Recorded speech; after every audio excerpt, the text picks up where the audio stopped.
สวัสดีทานผู้ชมที่รักแพงสองสารลำคลองขอนำพาทานเข้ามาเพิ่งบรรยากาศการท่องเที่ยวอยู่สวนประตูไส่อาทิตย์บิดของปี2026นี่เสียงแค้นไวเวลมาบุหูว่าหมอแค้นมาจากไซเป็นสาวต่างประเทศที่สาวลาวไปเบิ่งกันนะไปเบิ่งหน้ากันว่าเบิ่งหน้าบุหูก็สิถามนะเสียงแค้นโอ้เป่าได้ดีสมควรอันนี้อยู่ประตูไส่นะวันที่3มาก่อน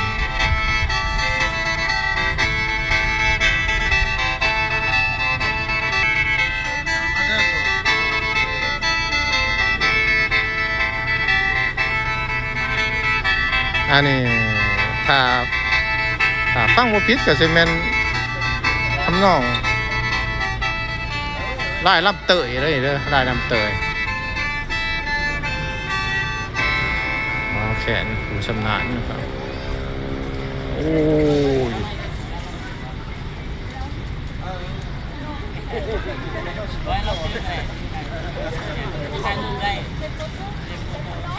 มาจากไสนี่นักหมอแค่ล่าววะนี่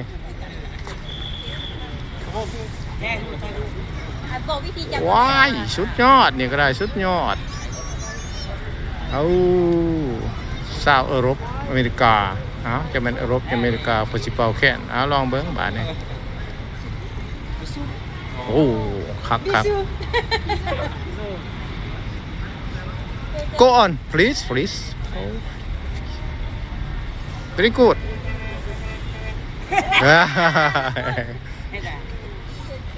ครับ Where are you from Mr. French. Oh, the flat.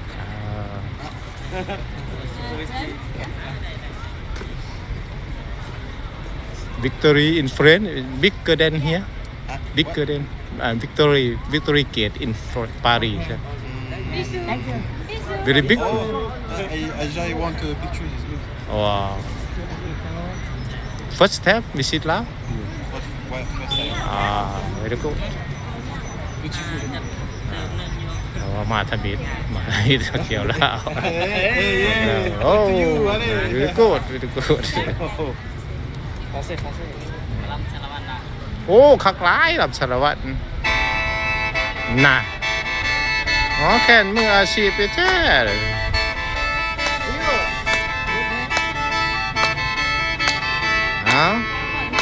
เสียงแค่นบรรยายเด้อพี่น้องเด้อบ่ว่ายังอันนี้นักท่องเที่ยว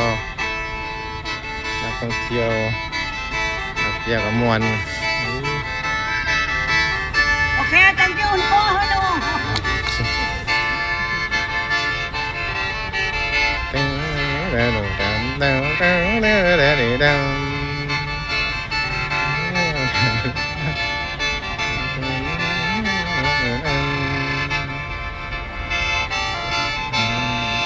นางเอ้ยคนงามแย้มคือน้องอยากดมดินบ่น้องนางคำโอ้ได้อ่ะโอ้ขอถามหน่อยหมอแคนมาแต่บ้านได้เนาะบ้านเกิดเลยอยู่ทางใต้แล้วก็บ้านหยังอยู่อัตตปื้อโอ้มาเฮียนอยู่เนี่ยเมืองหยังหั่นอยู่เมืองสนามไส้โอ้เมืองสนามไส้แขวงอัตตปื้อเนาะเป่าแค่หลายได้หลายบ่ก็ได้อยู่หน่อยนึงบ่ได้สอบดินเป่าลำอันนั้นสารวัตรศรีปานอนได้เบิดเป็นบ่บ่ได้อยู่หน่อยนึงบ่ตั้งไว้แต่ยังก็ได้เป็นบ่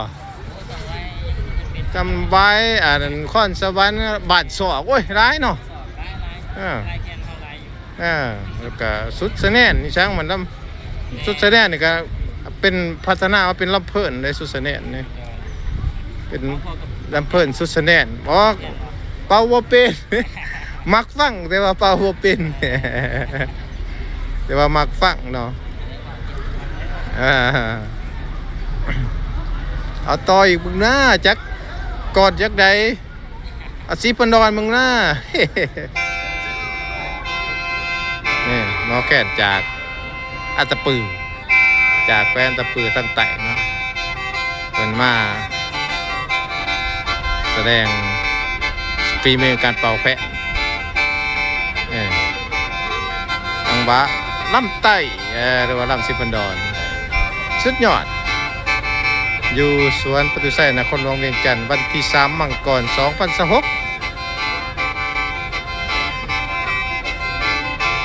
หมอแคนมาฉลองปีใหม่ลาก่อนหมู่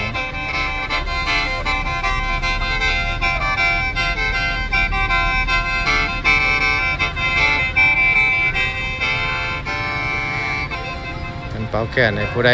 ชื่นชอบในเสียงแคนกะ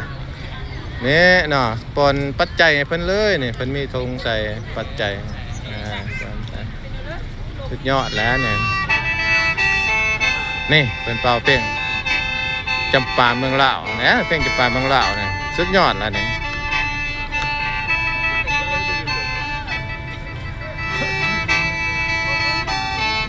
ฟังแค้นไปพี่น้องฟังแค้นไปฟังเสน่ห์ของเสียงแค้นหมอแค้นหนุ่มหน่อยแล้วนี่จากอัตตปือว้ายฟังเสียงแค้นน่ะคือหอดบาดตั้งไตก็ใส่แค้นหลายเลยเพราะว่าตั้งไตหมอลำหลายหมอลำหมอแค้นยกไข่ทั้งแป้งปากไตเนาะนับแต่สวรรณเขตลงไปปากกลางตอดไตเสียงลำเสียงแค้นกายนั้นก็เวียงจันทร์นี่ก็ทางปากกลางก็ใส่สเป่าใส่ครับเนาะครับเงิมเดี๋ยวว่าล่ำต่างๆทุกทำนองนั่นละแต่ว่าคนเวียงจันทร์เองแค่เจ้าบ่คอยสนใจเรื่องวัฒนธรรมพื้นเมืองปานใดเนาะแค่เจ้ามักฟังเพลงสากลเพลงซีลอกแบบจากชาวยุโรปอเมริกาเป็นเพลงสากลวันซะมักจังหวะสากลแต่ว่าการอนุรักษ์ไว้อยู่เนาะเสียงแก่นเสียงลำอยู่เวียงจันทร์การอนุรักษ์ไว้อยู่หมอลำก็มีหมอลำกองละครลำศูนย์กลางเลยสโมสรแค้นต่างๆก็มีเนาะอยู่เวียงจันทร์มีหลายสโมสรด่านสางสันก็สโมสรสืบสานศิลปะวัฒนธรรมลาวเนาะทั้งดนตรีพื้นเมืองลาวนะสุดยอดพี่น้องเอ้ยสุดท้ายก็สิได้ถามชื่อเพิ่นเนาะเพิ่นชื่อหยังหมอแค้นหนุ่มเพิ่นมาเฮียนหยัง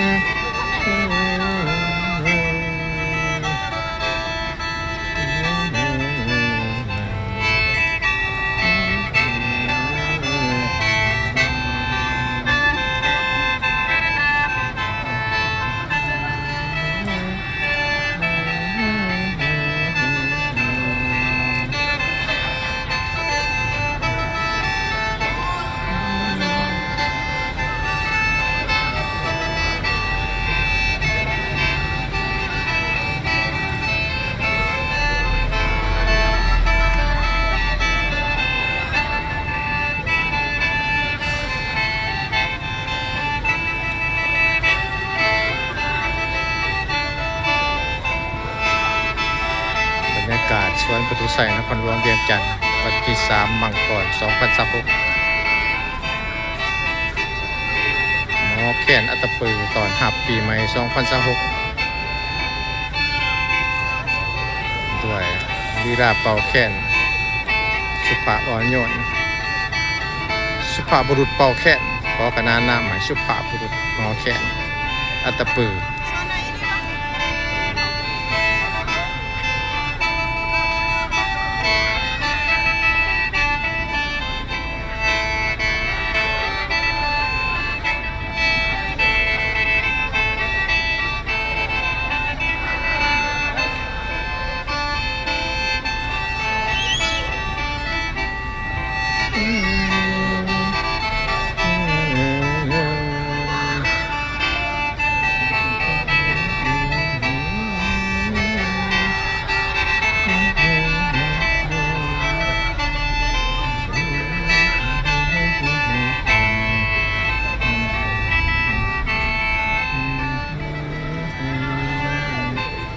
โอ้ยคักหลาย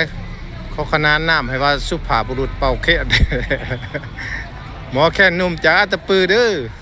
โอ้ยขอถามชื่อในชื่อหยัง ซื้ออยู่ซื้อแท้ซื้อเขาโรงเรียนเด้ อ๋อชื่อแทนมันพระสุทิน พระสุทิน มณีโสด พระสุทินมณีโสดเนาะอันนั้นเฮียนอยู่ไสนี่ มันเฮียนอยู่ดงโดก็ เฮียนวิชาหยัง เฮียนคู่ คู่หยังล่ะคู่ภาษาบ่ คู่ศึกษาคนละแบบ โอ้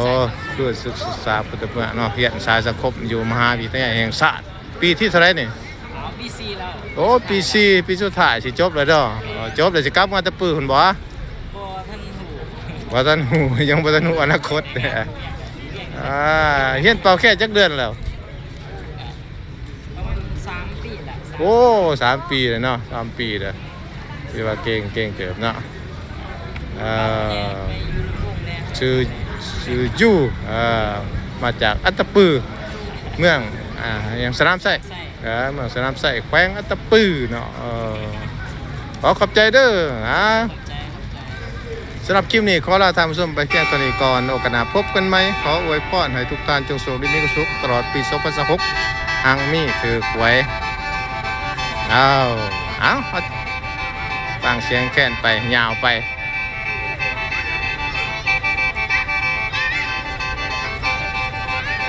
อันนี้ปูหูเป็นไล่ยังเนาะ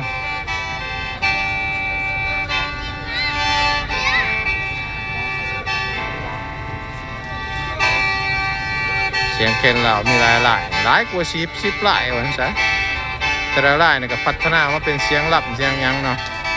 ตัวอย่างไล่สุดแน่นสิครับกาดำเลาะบ้านไล่ร่มพัดไฟพัดเผามาพัฒนาเป็นลำเพิ่นสันลำเพิ่นโยนลำเพิ่นไหวเนาะสุดแน่เนี่ยลำเพิ่นไหวคือเนื้อเสียงแค่นี้มันเป็นไปแบบเอิ้นว่าภาษาพื้นบ้านลำคูหรือว่าลำกอนเนาะลายสุดแน่เนี่ยลำกอนนั่นแหละมันพัฒนาเป็นลำเพิ่นเนาะย้อนว่าลำอะไรมันเพิ่นมวนไปเรื่อยก็เอิ้นว่าลำเพิ่นลายสุดแน่นั่นแหละพัฒนาประจำลายแค่นลายสุดแน่มวนเนาะเสียงแคนลาวจะมามวน